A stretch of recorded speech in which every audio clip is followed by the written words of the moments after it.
Hello. Hey, how How you you doing? doing? Okay. Wow. I've been anticipating this. It, No. it's been something since I met you. I was telling a bunch of people, I'm like, you won't believe what happened to me. I was out at Six Flags, and then I told people how I like Egypt history and culture, and I was like, look at this. Look at what happened here. This is pretty cool. So, Well, so you know what? Since you start like that, tell me what have you been telling people? um, basically, when I first met you, very calm, soothing energy.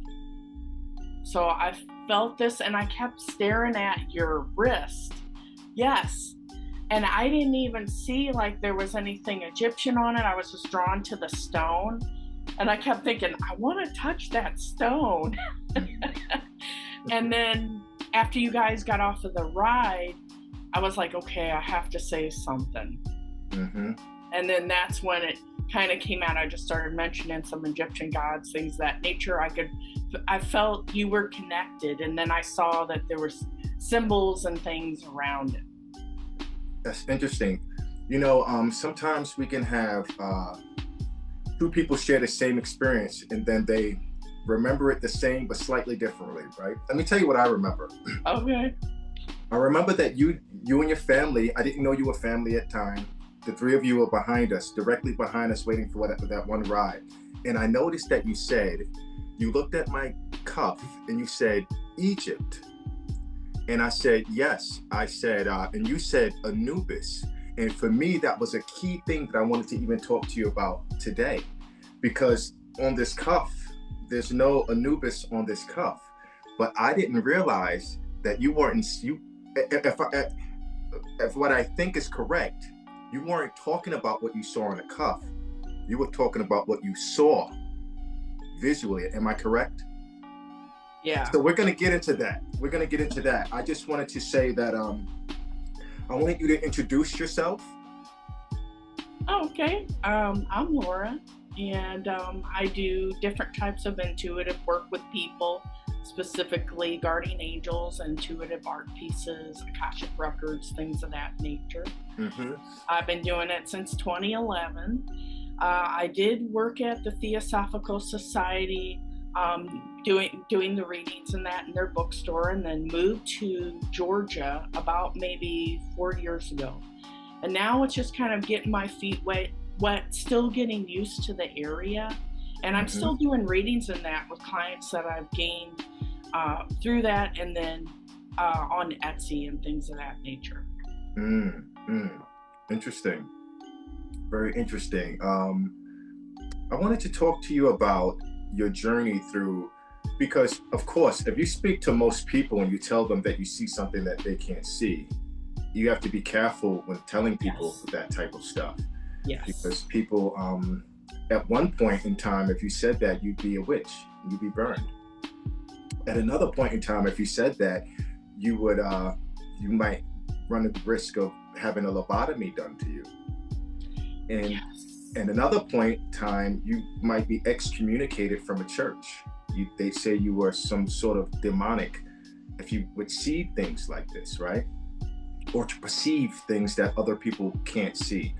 So what I wanted to ask is, when was the first time this manifested in your life? Was it something that happened to you when you were little, or did it come into stages? Um, when I met you out in public, I started telling you some stories, but I did remember back into my childhood when I was little, I had imaginary friends that I would talk to in the basement. Mm, And for whatever reason, I felt their presence and I would tell them about my day.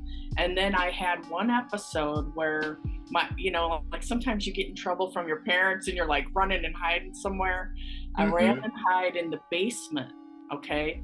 And they thought I was gone, but I snuck up underneath the table and mm-hmm, the basement door was still open.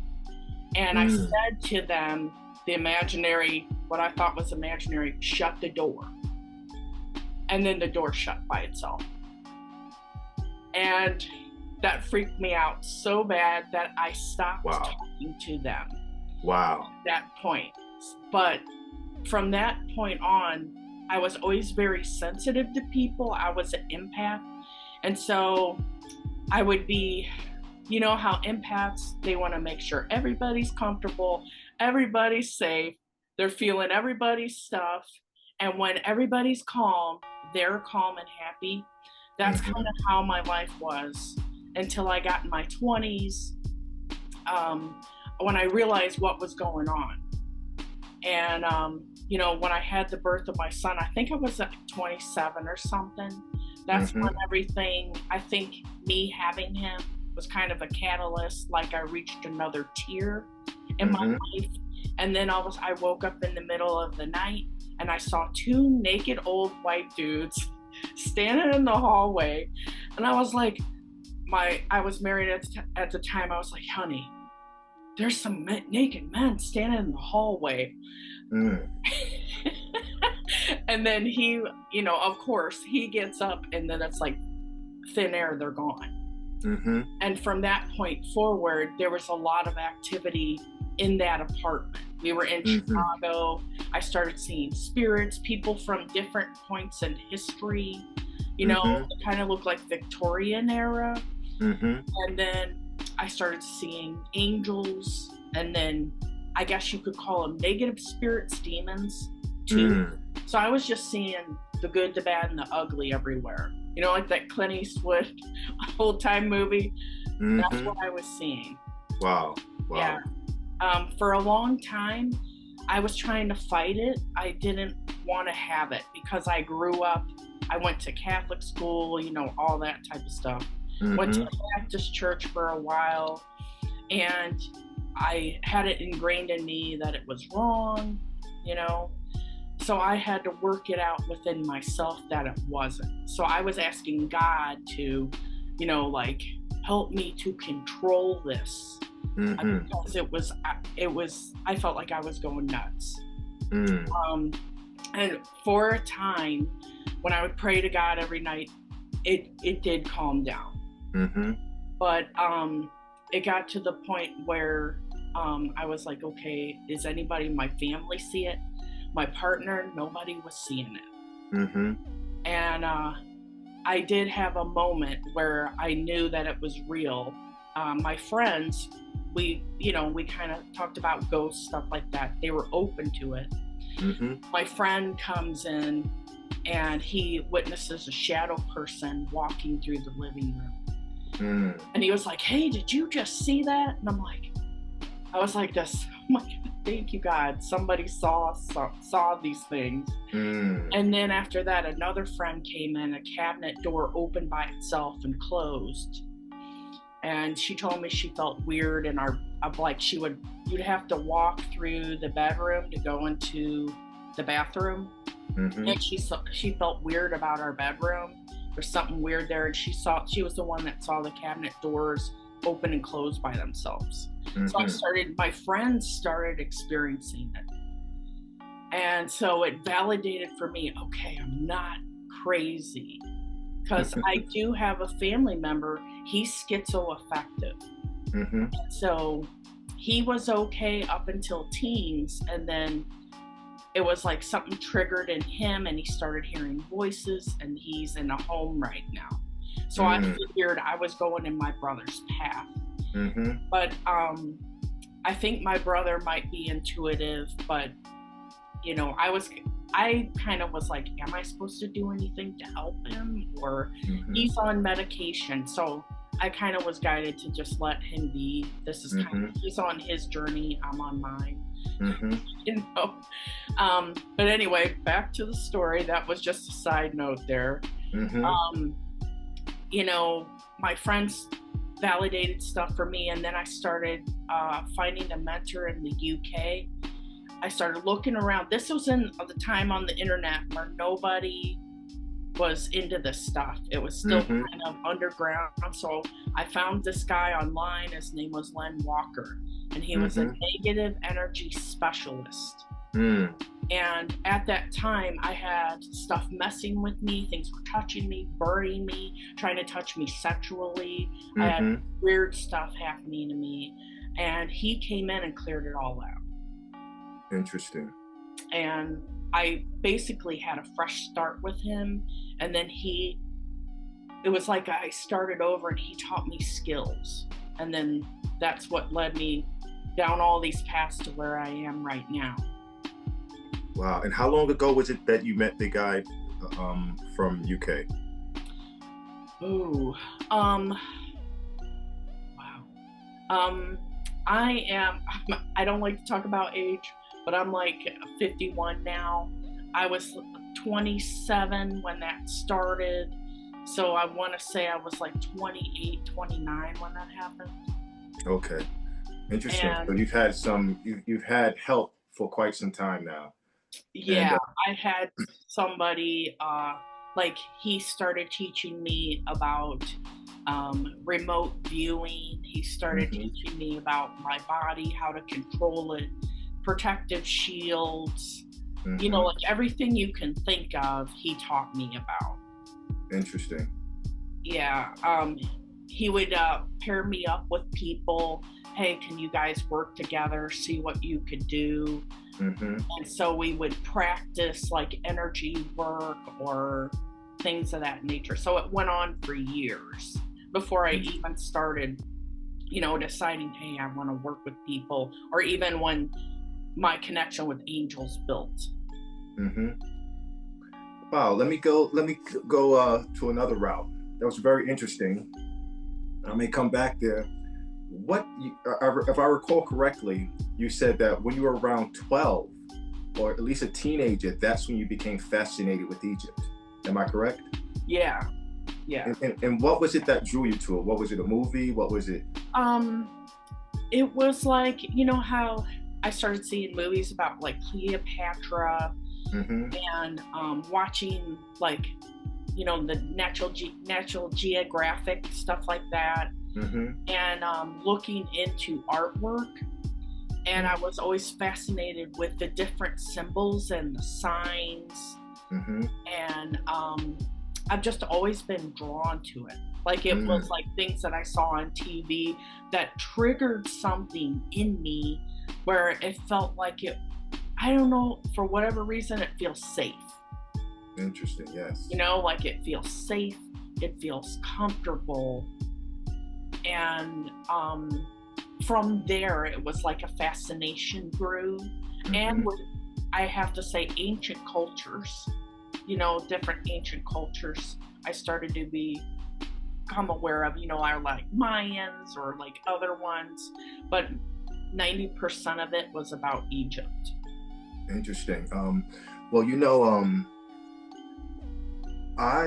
if I could just say a little bit of my journey when I with Egypt and ancient Kemet.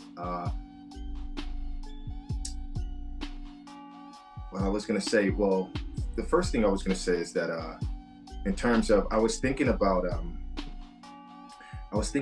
your ability to see, and I wanted to share with you before I go into Egypt. I wanted to share with you that when I was young, I write in my book, I don't know exactly what page, you have a copy of the book. It's early in the book.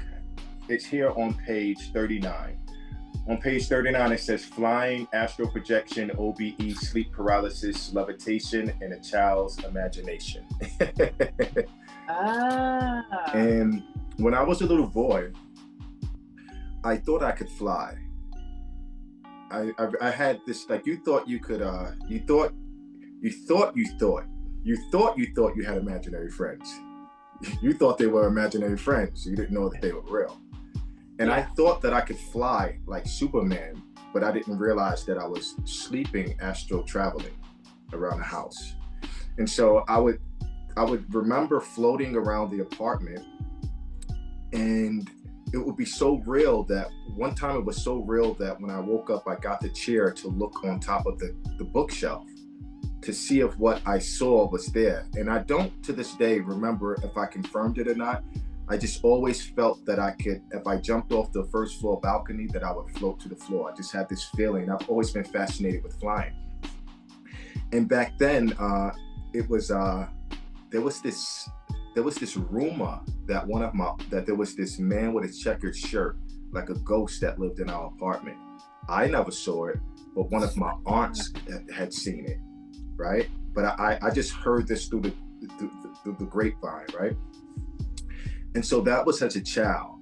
But it wasn't until years later, until 2015, the year of the goat. In my book, I call it the year of the goat and the year of the ghost.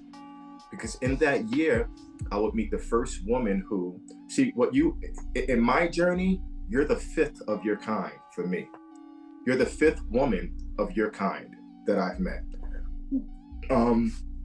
And you're the first woman of your kind that wears a suit that, in our human condition, you look at me and I might say I'm black. You look at you and you'll say that you're white, right?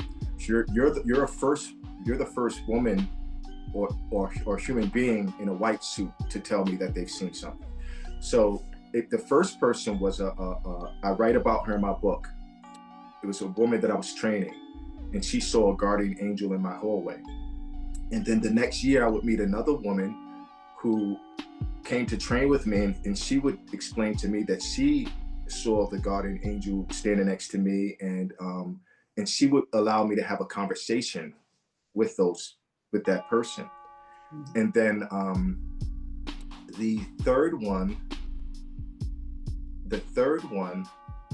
I know the last one is my friend Mikia, and I'm missing, my brain is drawing a blank for a second. But my friend Mikia, I meet her at the African Arts Festival, and she's the one that would blow it open for me.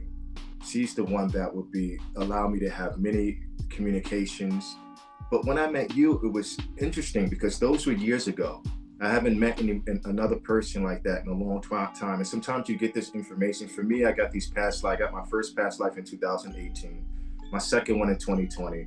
And so for a person who, I've only seen one in 2015, my grandfather appeared to me in the spirit form. So that year I met two people who could see and tell me I had someone there. Later in the year, I would see my grandfather, right? And so I've only seen one entity. I've seen one and I know it's real, and I know that souls come back. But I find you to be interesting because what you saw, like Miki, she's seen entities. There's have you ever heard of Walter Simkew? No.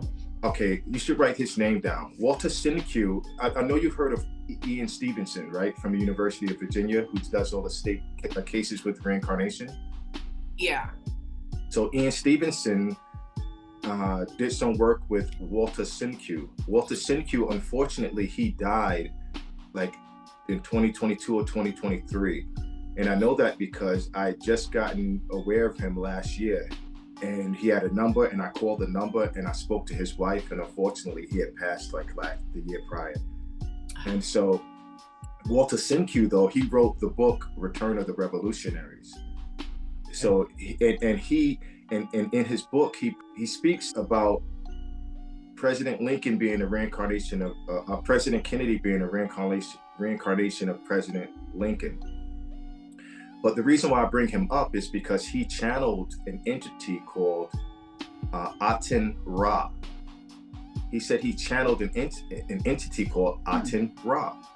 And the interesting thing about that is my friend Miki, one of the people that stands at my door, and this woman, she didn't know Egyptian deities. She didn't know Egyptian culture. She didn't know Egyptian gods. But she said that the person calling my door was Aten Ra. Now you've gone from a position where you're very skeptical about any psychic or any medium to where you're seeking psychics for validation. Right. But in about the dozen psychics that I went to, none of them seemed to have the ability to make accurate past life matches. And then I was introduced to Kevin Ryerson. Yes. And Kevin channels a spirit guide named Aten Ra. Yes, who claims to be an ancient Egyptian priest. Who last lived about 3,500 years ago. And, I went through my proposed matches, and Aten Ra said that I was right in about 85% of the cases and wrong in 15% of the cases. So I went name by name, and he told me which ones were right, which ones were wrong. He validated my past lifetime. But I still didn't know, how can I trust Aten Ra? Yeah. How do I know he's accurate? Now, and let me pause for a moment, because as a parapsychologist in general, and as a friend of Kevin Ryerson, I'm quite confident in his sincerity in what he does, and not only that, in his talent. Yeah. But for me, I view a great psychic like I might think of a great baseball player, like Babe Ruth. Was one of the greatest baseball players of all times, but he did strike out more often than he hit a home run. Right, so, and that's a valid point, that even good psychics have a hit rate. Yeah, and some are more accurate than others. So when I meet you, and we're at this park, and it was my lady's birthday, right? It was her birthday, and we're there. And so I want to run the story back from how I see it, and you let me tell you if it's correct, the way I remember.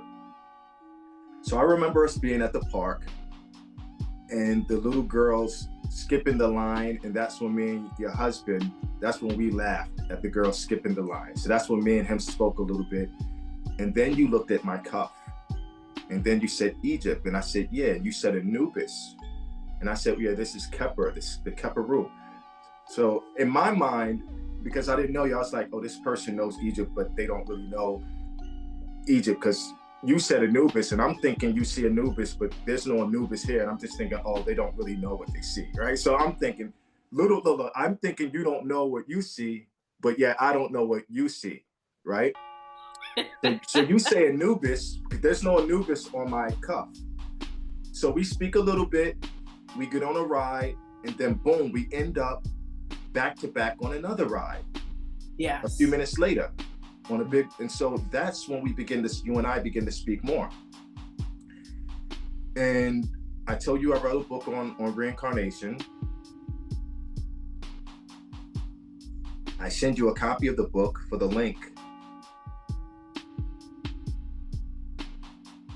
And then you show me your art, and I show you the picture of a boy's face. You didn't know who the boy was. Then I show you my face, and I tell you the little birthmarks, and you look at me, and I show you the pictures of me and Tutankhaten, King Tut, and that's when you look at me and you say, what did you say? I saw a portal open up. Oh, yes, yes. I saw a portal, and when you said you saw a portal open up, and you said all these entities, deities, and people were behind me. Yes. And so I want to talk about that. What did the people, can you describe the people and what they looked like? That it was like a circle around you, and then it got really big, and then that's where I was able to see inside. What was around you was more than just one Egyptian god that you mostly connect with. It felt like it was a lot of different ones. And then I saw the sand, the pyramids, and then it was like some of the hieroglyphs, like the images were moving. You know, like what's behind you? Some of them were like moving and they were alive, you know, and the shapes of the people moving and alive. So it I think I was seeing it for a while, and I was like, should I tell this guy I'm seeing this stuff? How is he gonna react? And I just got the strong feeling, like, just let him know what's happening. So then that's when I was like, okay, here's what I'm seeing. And then I kept getting servants. Like, you have people that are on the other side that are in alignment with your mission. They're here for you, and it's like, tell us what to do. I call them runners. And that's like people that they volunteer, they want to help. So sometimes they're from other lifetimes or this one, and they're like, put me on a task, get me working. So I don't know if you actively do that, but that's what I got, is that they want you to do that. Like your grandfather is one of them, you know? And so, but I did not see him till I started reading your book. But the main thing is, with the portal, I saw a lot of different types of, you know, like the ones I mentioned before, you know, like Anubis and all the different ones, not just, you know, I don't want to butcher their names, you know. I understand. But the main one that you connect with being there, but everybody, everything being there. It's like a whole support team. You know, even if they clashed before or whatever people believed in, or this one was for that, you know, group, and you know what I'm saying? It doesn't matter what I got up there. It's about all unity there. Wow. Like helping you, like no matter what people believe in, it's about helping you to get done what you came here to do. So that's why it was pretty cool that it was like a circle around you. And then it got really big. And then that's where I was able to see inside. And you asked me, does that always happen? And no, it doesn't. I did tell you I am connected with someone else that feels in alignment with Egypt. And I saw stuff around her like a portal. But you have what I got from you is way different, you know, let's say that. So that she's the only other one. Oh wow. Listen, Laura, yeah, you know, I expected to come here to have this talk with you, but sometimes this information is a lot, you know. It's kind of, sometimes it's really a lot, because one of the things I was going to say is I did get a reading once by a woman. It's in my book. Oh, and she came to, and if I had not had all the experiences I had, if I hadn't met the other woman like you before, when this woman came into my apartment and she was dressed in all white and she took shells and shook them and said some words, and then her body shook and supposedly an entity came inside of her. Oh. If I hadn't had those experiences before, I would have sucked that off to hocus pocus BS. But basically what she told me is a different scenario of what you just told me. She said that my house was full of a lot of people, but it was another different, it was a different type of, same type of thing. And I was looking forward to this interview, but at this point right now, it's I'm a little, you know, my journey is definitely difficult because, you know, just the other day, I don't know if you've ever met stuff like, have you ever met people that think that they're Jesus Christ? Have you ever seen people like this? I've had people want me to do past life readings where they think they were Jesus. Yes, but yes. I'll say that. Yeah, and then I'm gonna tell you, I never met anybody like that, but I've seen people online. There's some people who be thinking that they're Jesus. But one thing I didn't know, that there's other people. There's many people who think that they're King Tut. I met another one 3 days ago on TikTok.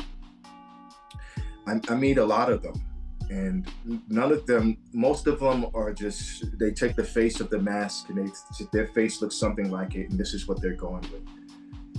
But mine is something very different, because King Tut was born in a city called Simkew Aten.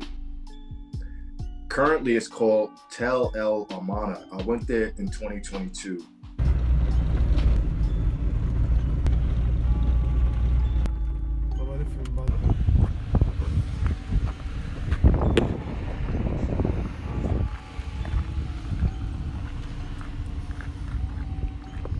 The city is now by the locals called Till.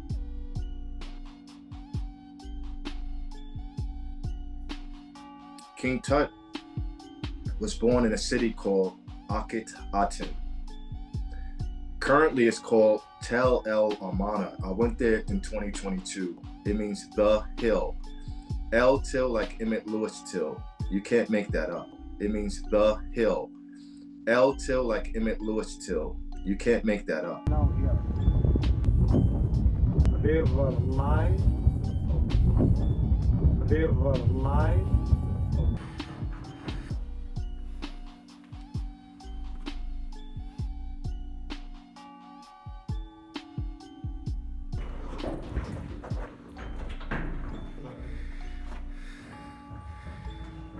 Yes. You can't make it up. And Emmett Till was murdered at 14. Osiris was cut into 14 pieces. Osiris was thrown in the Nile River. Emmett Till was thrown in the Mississippi River. In the middle of Mississippi, you have ISIS. And I want to tell you what Mamie Till said. When Emmett Till was murdered, Mamie Till's mother, see, someone like you can understand this. When Emmett Till was murdered, when her 14-year-old son was murdered, she was in her bed and a cloud came into the room. According to a visitation I had the Wednesday after I received the message that Emmett's body had been recovered from the river, I had the experience of almost a one-on-one conversation with a being outside of myself.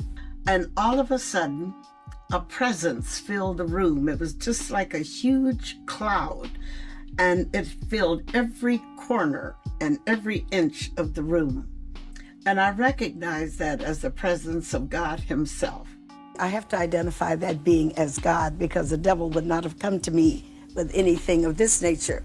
I reached out my hand and I felt the contact and I was pulled to a sitting position.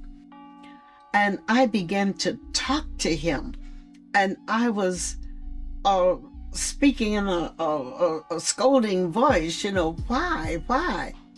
And the Lord began to talk to me in a booming voice.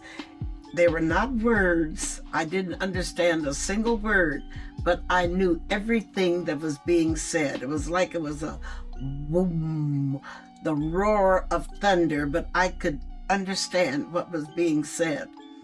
And the thing that the Lord said to me was, Emmett did not belong to you. It was ordained from the beginning of time that Emmett would die a sacrificial death.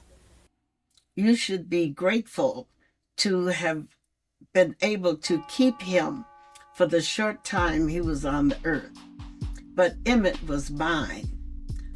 Be happy to have been the mother of a child who died blameless like Krst. I sent him here to do a job, and Emmett has done that job well. But there is a job for you to do now. Emmett has done his job. Now your job is to continue to tell the story so that men's consciences will be aroused and justice can at last prevail. You can read these words on 180 or 511. I wrote a rhyme. It goes, I was murdered, lynched, shot in the head and full of rage. But for justice, my mother begged. And from above, she heard a voice, and what it said, Emmett has done his job, but you have a long road ahead. You can read every word on one page, and I'm all flustered right now. You can read every word on one page. You can read every word on page 1. You can read every word on page 511, 180 and 511. I'm not a reverend. I'm a reincarnated soul like Bob Marley was singing. I wrote a book, it's more like a divine scroll, a hip-hop Bible even. But Mamie Till heard a voice, and the voice of God told her that it was ordained from the beginning of time that Emmett would die a sacrificial death. Be happy to have been the mother of a child who died blameless like Krst, but Emmett has done his job. Now you must do yours. Continue to tell the story so that men's consciousness can be aroused and at last justice can prevail.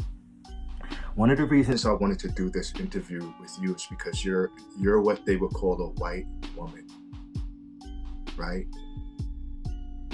When people look at you, they see white woman, right?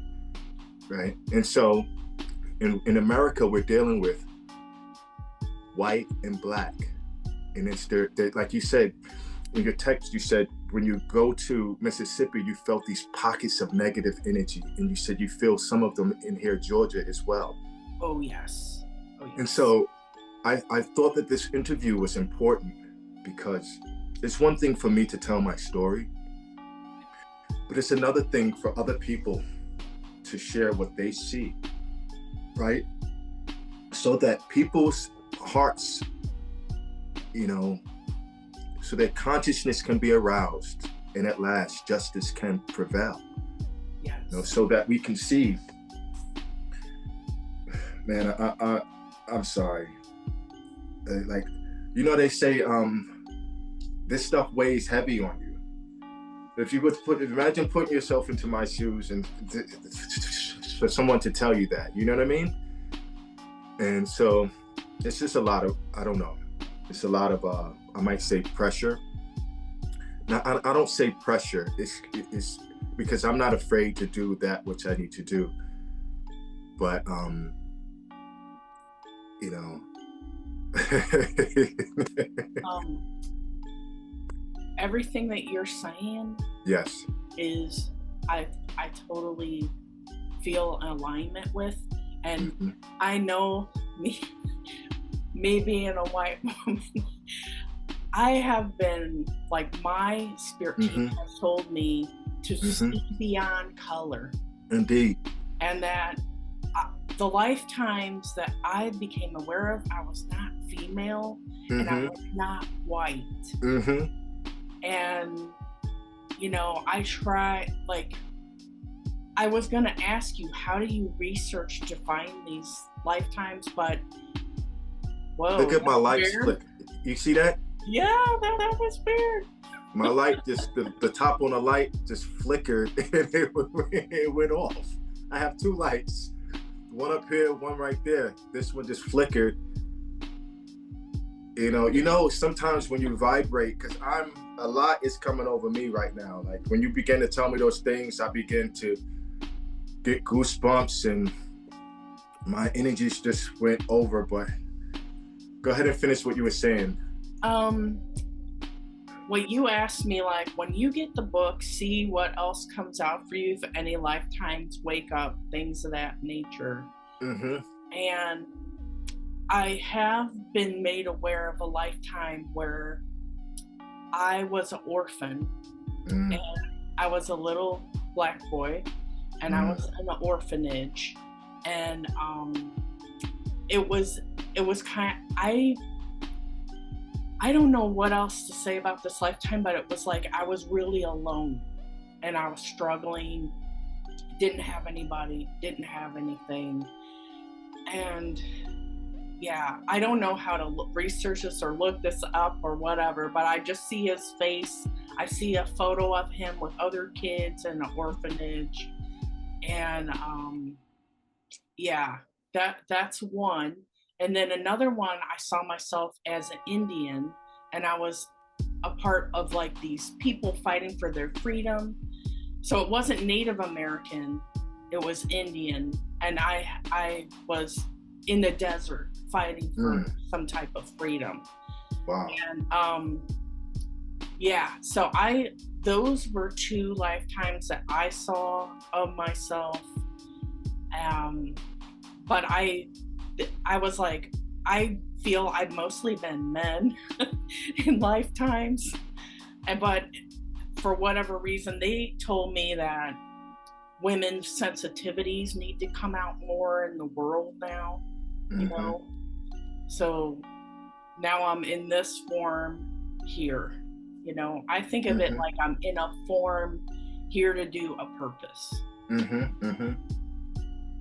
And the older I get, the more it solidifies, like, okay, to not look at a person's situation or like the more they're like, let go of judgment, let go of good and bad, let go of, the color, let go of everything about things and just observe, because you have more healing when there's no judgment on it. So,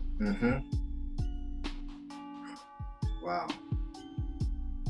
And when I read about, like, I kind of was drawn to certain page numbers, and when I read about certain people that got, killed, or where there was injustice there, I kind of was drawn to certain page numbers, and when I read about certain people that got, killed, or where there was injustice there, like, I really felt it.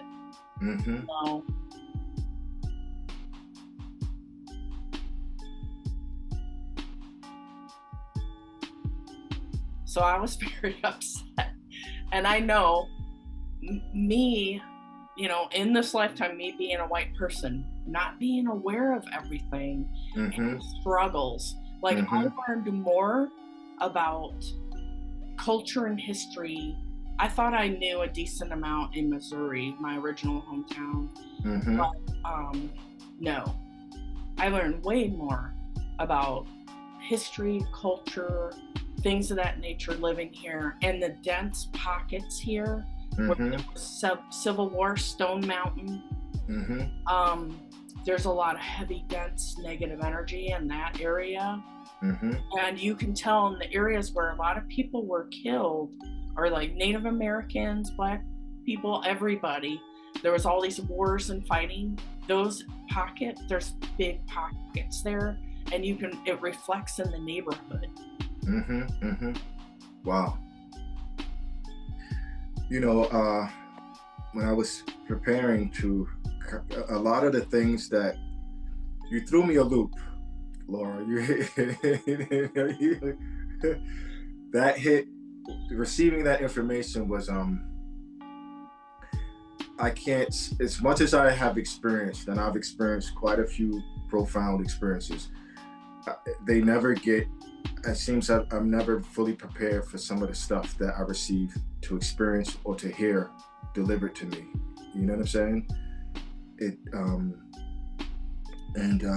What it does is it fuels me to continue to drive forward, to become the best version of myself, so that I can help to inspire and help other people, But ultimately, I think that like, even what you're saying, it's very important, because what we're not realizing is that we're injuring ourselves, and we're worsening the planet. One of the things that Walter Simkew, one of the things that he was trying to, and I'm doing the same, what I write on the back of my book, what I write on the back of the book is that you're not just making the world better for the children.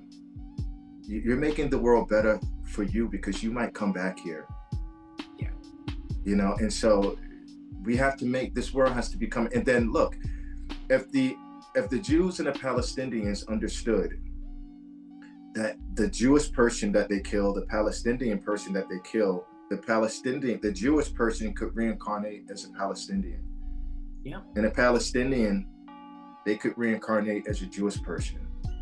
So, and this is the point, and the problem with this is that, here's the big problem, is that Jews teach about reincarnation, but they teach what I don't mean to insult anyone's religion or to attack a religion, but they teach something that I think is false and not true. They teach that a Jewish person can only reincarnate as a Jewish person. And to me, that's not true. Yeah. And so, and I think this is done just so that they can keep the power that they have amassed through the blindness of religion. Yes. And so when this is done, this allows people to kill and murder. Like I wrote in one of my songs, religion turns murder into patriotism. I said, I used to be religious, but now I'm jaded. They don't want you to think. They just want you to say this and do that and believe this with no facts, but no thanks. I follow my intuition, initial initiation. Atom from ancient Kemet, that's the first creation. Use your imagination. Atom became the atom, and Adam's apple cursed the nation. And you believe it because you don't got soul activation. and you ain't got no activism. Religion turned murder into patriotism. They murder our leaders, then they abandoned the mission. I was from Chicago, took a trip to the deep south and came up missing. I died and came back, but y'all don't listen. You know, so this was I think we talked about a lot just now. I think we covered a lot. Came out, yeah. The way that it came out, I think we covered a lot. And yeah, if I could just interject about my take on religion also is, yes, please. I had a lot of religious turmoil with me being an intuitive medium, all these different skills and abilities opening. I kept questioning, is it wrong? And I was guided. I'm like, if I'm doing something wrong and I'm working with angels, somebody tell me, please. And they never told me. They told me your purpose is to help people in any way possible. That anything could be, like religion, anything can be used for good or evil. And so I was like, should I use crystals? Should I use tarot cards? Is that from the devil? Whatever, you know? And they were like, you can take anything and use it for good or bad. That's essentially what I got. And then after a period of time, I was only working with angels because they're neutral. And, you know, there are some that work with certain religions, but they help everybody still, you know. But after a period of time, they told me, okay, now it's time to connect with God. And I had grown up fire and brimstone, judgment, fear. And then I realized that a lot of the books were man's ego put on God. And then they told me, I said, well, how am I supposed to connect with God? And then they're like, just meditate and focus on God. So I was like, I'm trying to connect with God above this world, above all these belief systems, the true divine source of all life. So then I started to do that. Now, this is something new that I've been doing for the past year or so. And I've had good results, and like I've been healed several times from like illness. And I had a lot of breakthroughs, and it was all like unconditional love. It was unity. It was nothing like what people are peddling, you know? And you know, I know like people, is Jesus real? Is Jesus not real? I was put in that situation also to investigate for myself. Is this a real person? Is this a myth? What I did discover, this is my own take, is there is a Christ consciousness energy, and you can tap into it and use it for, you know, like heal yourself, protection, and it's an unconditional thing too. But they told me after a while, okay, now you connected with God, see what Jesus is. So I connected with Jesus, and it was the same thing, unconditional love. I had stuff where demons sometimes bother me. I get stuff trying to attack me, things of that nature. I'll see them come up to me, and I was like, okay, let's just give it a shot. I was like, okay, Jesus, please help me, please clear this off of me. And I saw him come in, and he moved it. He like was like this, moving everything off of me. So now let me ask you this. What did Jesus look like? He was not white. I want to ask, all right, so what was he? Now, what I saw was more of dark skin. Like his skin is dark. I don't know if I want to say Middle Eastern, but he kind of looks between, he could be Middle Eastern and black. Let me ask you this. The servants that you saw around me, right? What were they? Because here's the thing. There's this big thing about who the Egyptians were. Were those African-looking people? Now, when I saw them around you,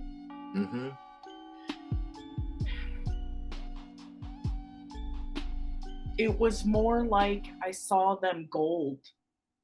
They were gold. They didn't look like they had a color. Interesting. Everybody Wow. looked like they were gold. Wow. Wow. You know, and that may just be my interpretation of what my vision does. You know, but that's what I saw. Let me tell you what I think. What I think is that because some people are brought up in, let's say, Wicca. They'll be brought up in Wicca and they'll stay Wicca their entire life. Somebody might be brought up in Mormon church and stay Mormon their whole life. Yes. Somebody might be brought up Muslim, stay Muslim their entire life. And so, and along with staying those individual religions, there are some people who will vouch for that religion with every ounce of their being for their entire life. So because they are rooted in their thought of that religion being that way, if they have now a profound experience that they can't explain, and they see a figure. So let's say if they're going through, they have a near-death experience where people have a lot, right? And they see a figure that they feel, if they get into a presence of something that they want to see God, they're going to view it through what they know to be true. The entity of God is going to present them with something that they can receive with love, that they know to be true. So if a Muslim person comes and say that they saw Muhammad and it's this way, it's going to be something that appeases God. Is going to present something to them that they're allowed to digest, that they will be able to digest. Yeah. But the idea of Jesus, to me, is a complete analogy. Jesus is not black. Jesus is not white. Jesus is not Middle Eastern. Jesus Christ is a title. It is, and Jesus returns on the white horse. Jesus returns on a white horse, right? In thunder and lightning, the same way Zeus flies on Pegasus, the white horse with thunderbolts. And so this is where the thalamus, the fornix of the brain, all of this is happening inside of our brain. You know, the cerebral spinal fluid.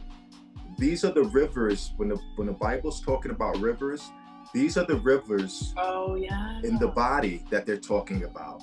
The 12 tribes of Jacob, the 12 tribes of Judah, the 12 sons of Jacob, the 12 disciples. These are the 12 cranial nerves. That the foramen, that the cerebral spinal fluid, blood, they go through the foramen to get. So all of this, Christ is all colostrum. All of this has to do with stuff that's happening inside of us. This is why the parable of Jesus is saying that the kingdom of heaven is within. Solomon's temple is a temple not built with human hands, right? So all of these things, like you said, is a Christ consciousness that each individual can tap into if they would only understand that Christ consciousness is inside of them. Yes. And it's, I'm going to say a couple, I've been doing readings. People ask me all types of stuff, look into aliens, look into this.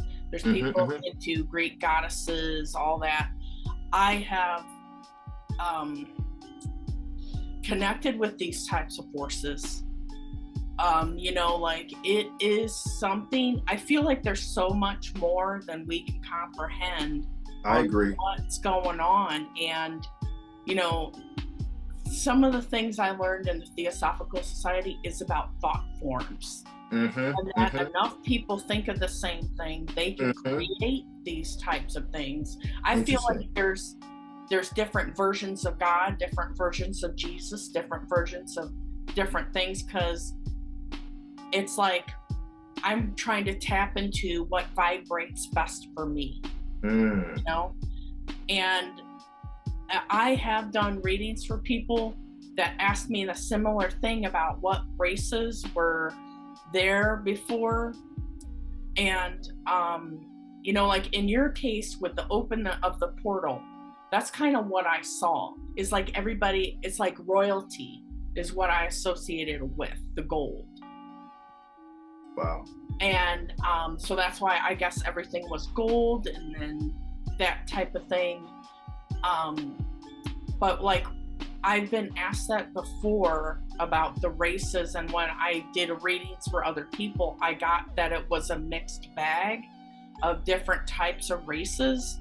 But I did get that in the beginning, it's kind of like the black people were the master race, or like the main people. And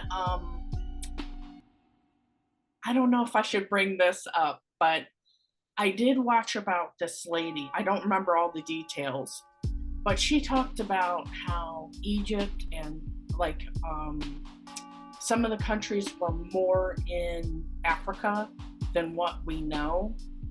And when she talked about that, I'm just gonna say this from my own experience. I'll try and find the lady and show you her videos.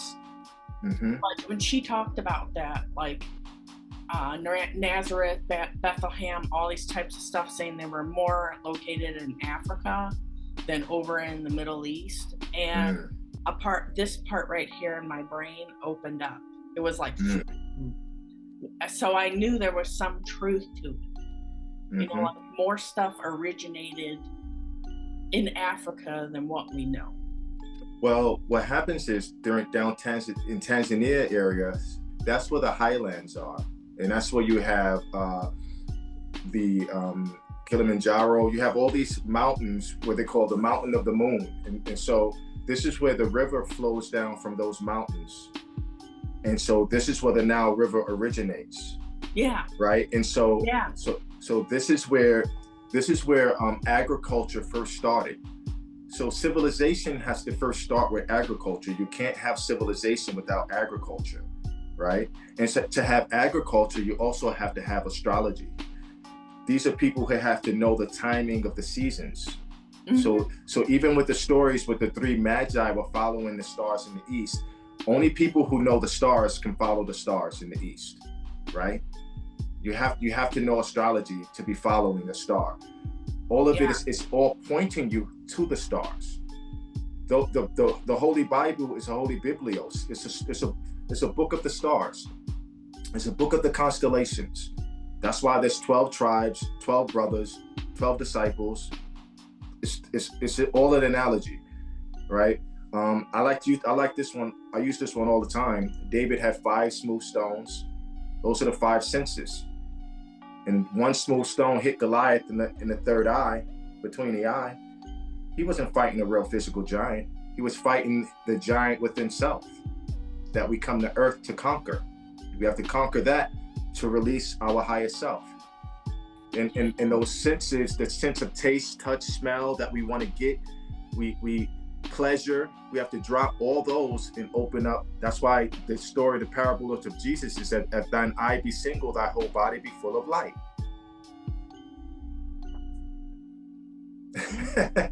I was going to talk to you about this woman. I'm sorry, I'll say one more thing. This woman on page, if you can write this down, right? Page 641. Perhaps one day you can meet her. She is an Ifa priestess. And I met her in the summer of 2018. And in 2021, she would get back in contact with me after COVID. And she would tell me that she felt like she needed to reach out with me because when she first met me, this is all written in this book. Remember I said I had another reading that was similar to what you just told me, but different? Yeah.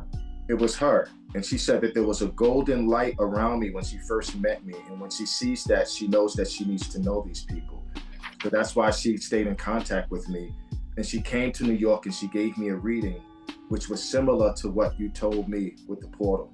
But it was more in depth because she was channeling a spirit that was speaking to me. That's why it was quite different because there was another entity speaking through her to me. You know?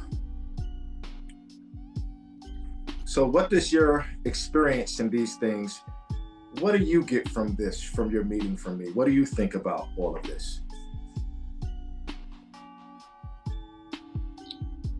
I think that there's more to learn. There's more for us to discover. And that what we're talking about is just the tip of the iceberg. And that you're supposed to write another book. Yeah, I actually have I have a few other books that I want to write, actually. I have 2 other, and they'll once I put them, I've already have the PDF files open.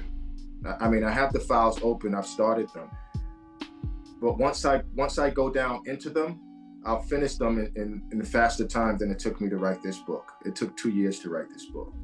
Yeah. I'll finish them faster than that. I just haven't gone to. There's a lot there's a lot that goes with being given the information. Like, part of my journey is the sacred mushroom. And I haven't communed with a mushroom. If you read my book, you'll realize that that's a very big part of my journey in both of my experiences. But I haven't communed with a mushroom in 3 years, because to me that they're sacred.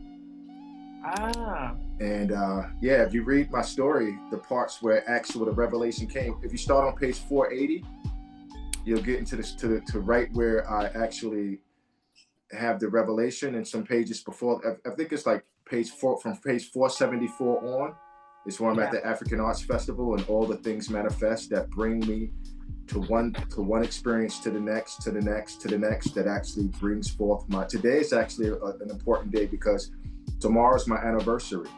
Tomorrow's going to be my 5th year anniversary of knowing of the name TutemRa echoing in my ear. It happened on April 4th of 2020. That's the day that Martin Luther King was assassinated. And Martin Luther King rose to prominence after the murder of Emmett Till. See, it's all connected.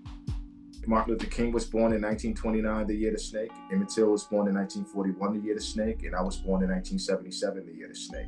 My last day in the Army was January 15th. It was Martin Luther King's birthday. Was my last day in the Army. I joined the Army on September 21st, 1999. I joined the Army on the Emmett Till's court trial was 5 days. On the middle day, it was the 19th, 20th, 21st, 22nd, and the 23rd. On the 21st of September of 1955, Emmett Till's uncle, Moses Wright Jr., stood up in the Alabama courtroom and pointed out his killers. They thought that he wouldn't do that, because this was the first trial. This was the first murder of a Black person to ever go to trial. Ever go to trial. It was the first to ever go to trial. And so what happened is I went 44 years later, on that same day that Moses Wright pointed out the killers, I would join the Army. And Moses Wright Jr., I have my father's father name was Spencer Wright. So I have the same last name as Moses Wright. And the word right comes from the word ritual. So this was all a spiritual ritual. Emmett Till's murder, that life was a life of service to humanity. It was ordained from the beginning of time that Emmett would die a sacrificial death. Be happy to have been the mother of a child who died blameless like Krst. Now here's where I'm gonna hit you in the head. Mamie Till, Emmett Till's mother, who she said it was God speaking to her that told her that, she died in 2003 on January 6th, which is 3 Kings Day, the day that the 3 Magi was said to go visit Jesus Christ in the manger. So we're all supposed to be, my message to human beings, one of the big messages that I have is that we all need to be ye like Christ. Not the person that they're talking to you that was a historical figure. I don't think that person ever lived. I think that because the pharaoh, the mummified pharaoh, was called a Krst, a Krst, Christ. The pharaoh was called a Christ, a Krst. So the message is that we need to be ye like those great ancestors from the past. And the only way that we can do this is by, it says, so that men's consciousness can be aroused and at last justice can prevail. In ancient Kemet, justice was represented by Ma'at. It was the balancing of the scales, your heart being weighed at the end. So we all have to live lives that stand up to Ma'at, fair dealings, cosmic order, justice, truth, balance, reciprocity. These are the things in America. America needs that. America needs their consciousness to be aroused. And Emmett Till was the life that was murdered to bring forth the civil rights movement. It was his murder that brought forth the civil rights movement. After his murder, that's when the bus boycott happened. Sparked from that. And that's where Martin Luther King rose to prominence.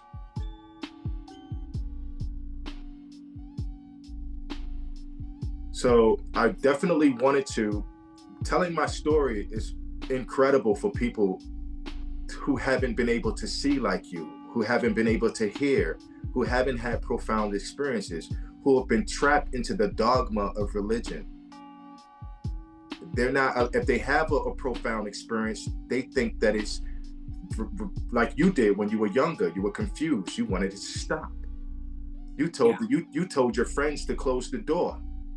Once they closed it, you didn't want it anymore. You know? Ooh, yeah. It's crazy once you open the door. It's like a rabbit hole, you know? Exactly.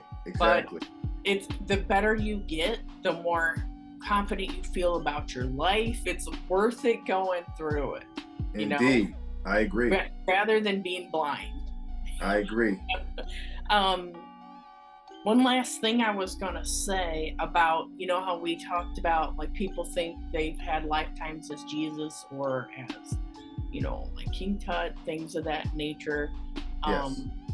One thing that this is kind of intuitively what I got is that people can get imprints of that energy or those beings, and they choose to bring it in. So not everybody is that person. That, you know, there are people they're reincarnated, but there's people that are carrying the vision of it. Yes, I agree. And I received that too. I definitely, and I'll tell you, Laura, I'm going to tell you, initially, I found problems with those people. I went after them and I made them try to tell me their story, which none of them really had any. But after a while, it's been about 15, 16, 17 people I've crossed paths with like this since 2020. And I've learned to have patience and love and caring for these people, because it's a good thing that they're attaching themselves to those things, because that's what happens when you're on the journey of truth. You come across this divine truth and you identify with it. Sometimes we go to the extent of thinking we are that person, and I understand that, but you should never spend too much time there, you know, if that's not you, you know? Yeah. But yes, we're at an hour right now. I would love to perhaps do this again sometime, but this one, I might edit this up a little bit, and the hour is going to take a while to edit, you know?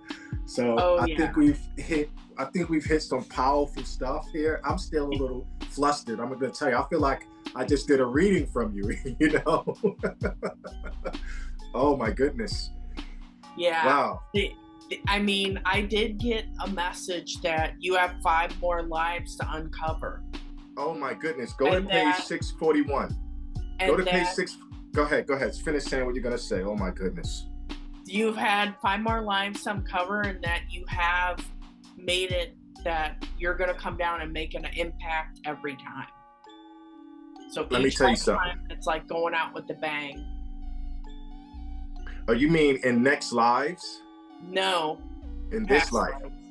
Next lives. Okay, you good. might have some more to look up or to meditate on or whatever. See what else you can uncover. I'm going to tell you something. Look, on page 641, when I said the Aoife Priestess, one of the things that I didn't want to go into that reading because we were doing this interview, but when you look on that page, one of the things that the entity told me is that it told me that you're fascinated with the past lives, and that's to be understandable, but you have to get over that. It said that you are going to uncover many more lives. It said that you were there when they sailed the seas of the planet. You were there. When they tracked the stars, you were there. You lived lives there. You're going to uncover more lives. And part of the reason why, Laura, I have not communed with the mushroom for 3 years is because, honestly, I don't even want to say these words. It's not that I don't want to know anything else. Yeah. It's that I don't. It's similar to you when you told the entities to close the door and they closed it, and we got scared. Yeah. It's like, I know I was Emmett Till, I know I was Tutankhamun, I already know that both of these lives, 99.9% of people that I tell this to, they can't even believe it. It's incredible. But Yes. I don't think that you've gone into my book. When you read page 40, when you see how my revelation, when my past lives have manifest, it's like this.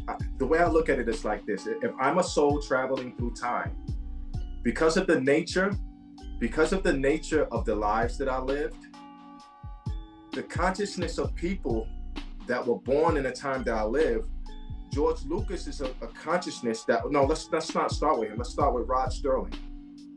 Rod Sterling was a consciousness that was around at the time of Emmett Till. So he gravitated to that story. And that's the reason why he created Twilight Zone. And it's connected to my story. The same thing with Star Wars and Back to the Future. And Back to the Future would have to be like what you say is it's traveling in time. Wouldn't reincarnation be like traveling in time? Right? Yeah.